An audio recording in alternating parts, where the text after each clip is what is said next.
Dorothy lived in the midst of the great Kansas prairies, with Uncle Henry, who was a farmer, and Aunt Em, who was the farmer's wife. Their house was small, for the lumber to build it had to be carried by wagon many miles. There were 4 walls, a floor, and a roof, which made one room, and this room contained rusty-looking cooking stuff, a cupboard for the dishes, a table, 3 or 4 chairs, and the beds. Uncle Henry and Aunt Em had a big bed in one corner, and Dorothy a little bed in another corner.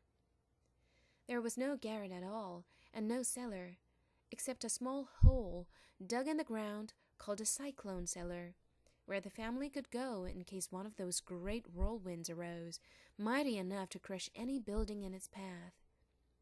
It was reached by a trapdoor in the middle of the floor, from which a ladder led down into the small, dark hole. When Dorothy stood in the doorway and looked around, she could see nothing but the great gray prairie on every side. Not a tree nor a house broke the broad sweep of flat country that reached the edge of the sky in all directions. The sun had baked the plowed land into a gray mass, with little cracks running through it. Even the grass was not green, for the sun had burned the tops of the long blades until they were the same gray color to be seen everywhere. Once the house had been painted, but the sun blistered the paint and the rains washed it away, and now the house was as dull and gray as everything else. A strange thing then happened. The house whirled around 2 or 3 times and rose slowly through the air. Dorothy felt as if she were going up in a balloon. The north and south winds met where the house stood and made it the exact center of the cyclone.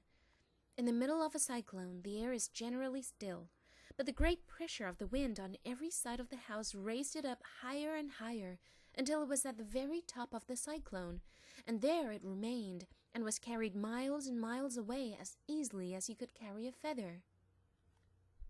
It was very dark, and the wind howled horribly around her, but Dorothy found she was riding quite easily. After the first few whirls around, and one other time when the house tipped badly, she felt as if she were being rocked gently, like a baby in a cradle. Toto did not like it. He ran about the room, now here, now there, barking loudly, but Dorothy sat quite still on the floor and waited to see what would happen. Once, Toto got too near the open trapdoor and fell in, and at first the little girl thought she had lost him.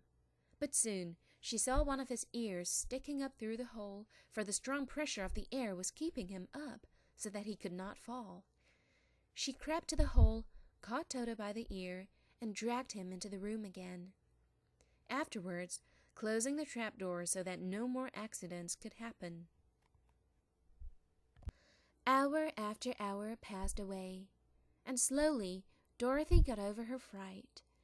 But she felt quite lonely, and the wind shrieked so loudly all about her that she nearly became deaf. At first, she had wondered if she would be dashed to pieces when the house fell again, but as the hours passed and nothing terrible happened, she stopped worrying and resolved to wait calmly and see what the future would bring.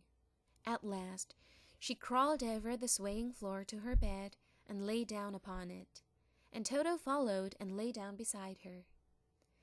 In spite of the swaying of the house and the wailing of the wind, Dorothy soon closed her eyes and fell fast asleep.